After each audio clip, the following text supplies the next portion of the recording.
Oke, kabar yang mantap Jos. Kini lagi yang pertama datang dari Angkatan Udara kita Indonesia, bos. Yang baru-baru ini ternyata telah disarankan untuk segera meninjau doktrin perangnya dan juga mengembangkan yang namanya Naval Air Force.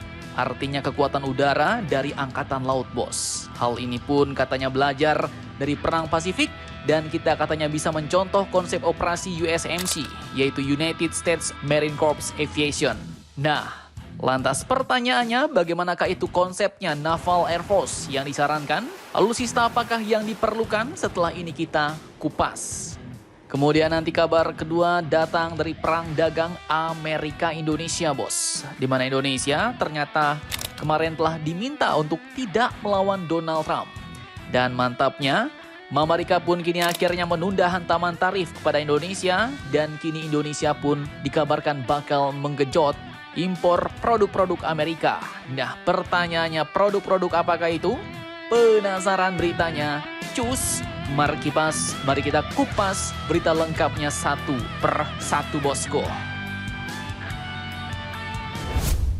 Oke, yang pertama datang dari Angkatan Udara kita yang baru-baru ini disarankan untuk segera meninjau doktrin perangnya dan mengembangkan strategi baru dengan kekuatan Naval Air Force, bos. Nah, admin kutip dari antara.com, hal ini pun disampaikan oleh pakar keamanan dan pertahanan dari Universitas Pertamina, yaitu Ian Montratama. Untuk TNI Angkatan Udara di hari ulang tahunnya ke-79 kemarin agar dapat meninjau kembali doktrin perangnya. Beliau pun mengatakan katanya agar TNI dapat memiliki revisited doctrine atau doktrin yang telah ditinjau kembali yang lebih realistis dalam menghadapi dinamika geopolitik hingga tahun 2045, bos.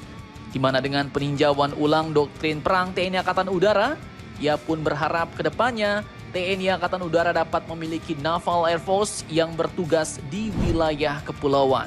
Nah, kemudian berdasarkan analisis dari apa yang dipelajarinya, beliau pun mengatakan seperti ini, bos. Belajar dari Perang Pasifik, kita perlu memiliki Naval Air Force. Artinya kekuatan udara yang dapat dideploy alias dikerahkan untuk proyeksi kekuatan ke sejumlah hotspot atau titik panas maritim, ujar beliau.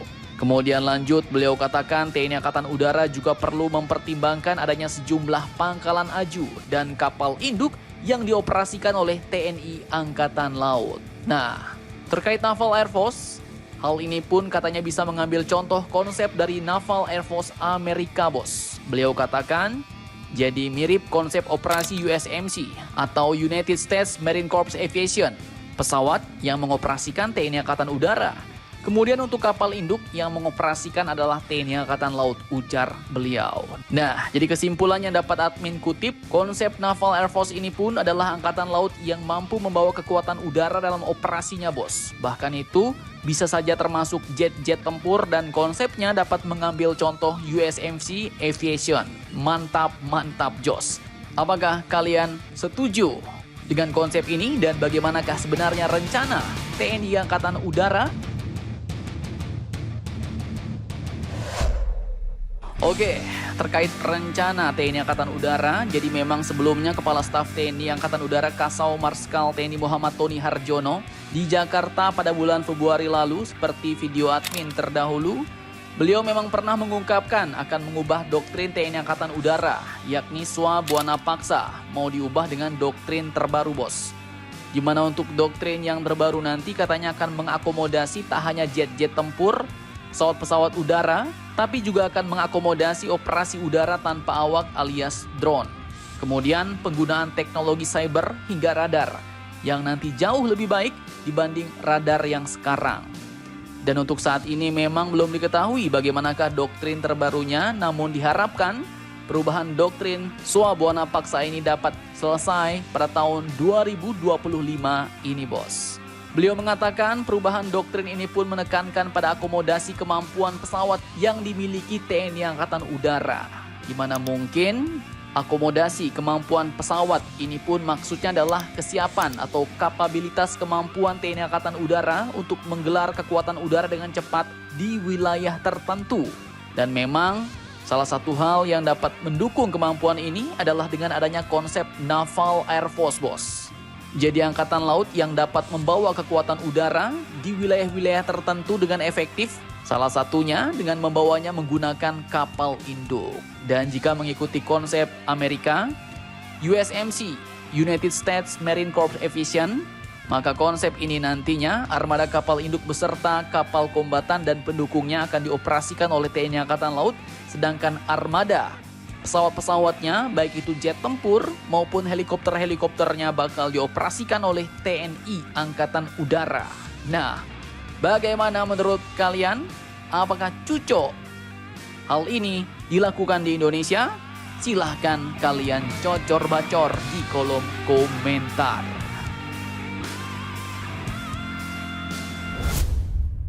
Oke, lanjut kabar yang lumayan gacor kali ini datang dari Indonesia Amerika, bos. Terkait perang dagangnya, Indonesia pun awalnya disarankan agar tidak melawan Donald Trump.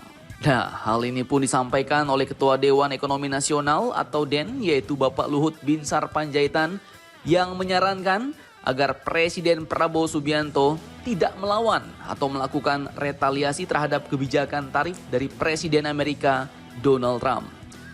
Bahkan seorang pengamat ekonom dari Universitas Paramadina, yaitu Bapak Wijayanto Samirin, menyarankan agar Prabowo menelpon langsung Donald Trump. Nah, mantapnya, cara ini pun sepertinya berhasil, bos. Dimana kini ternyata Amerika telah menunda hantaman tarif kepada negara kita Indonesia dan juga negara-negara lain, kecuali Tiongkok yang dengan lantangnya menantang kebijakan Mama Rika. Nah, di sini Paman Donald pun akhirnya menunjukkan kedikdayaan dan taring-taringnya di depan banyak negara, bos. Bagaimana tidak? Negara-negara lain termasuk negara kita, Indonesia, tarifnya ditunda selama 90 hari atau 3 bulan dan lanjut bernegosiasi dengan pemerintah Amerika.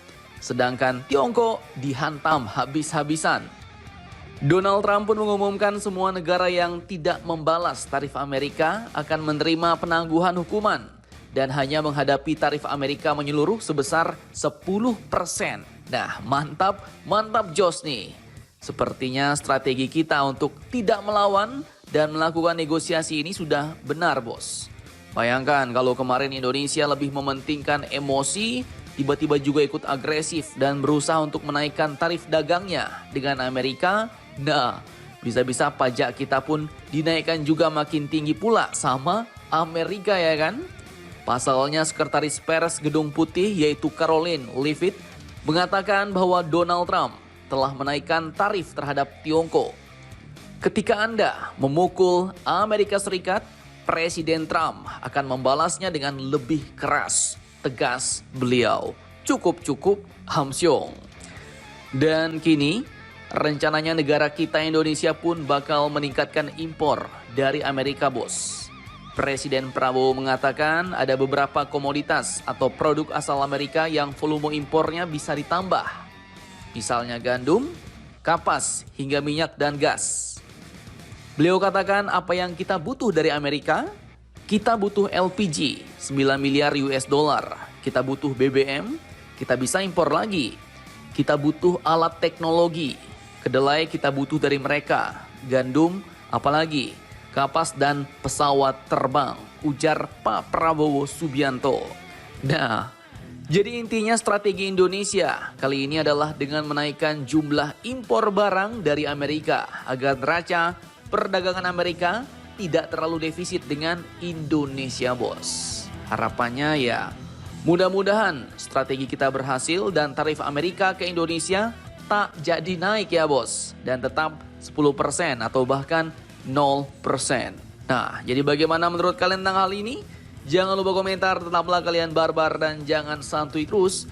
Demi Indonesia tangguh, salam Indomax, Indo Magazines.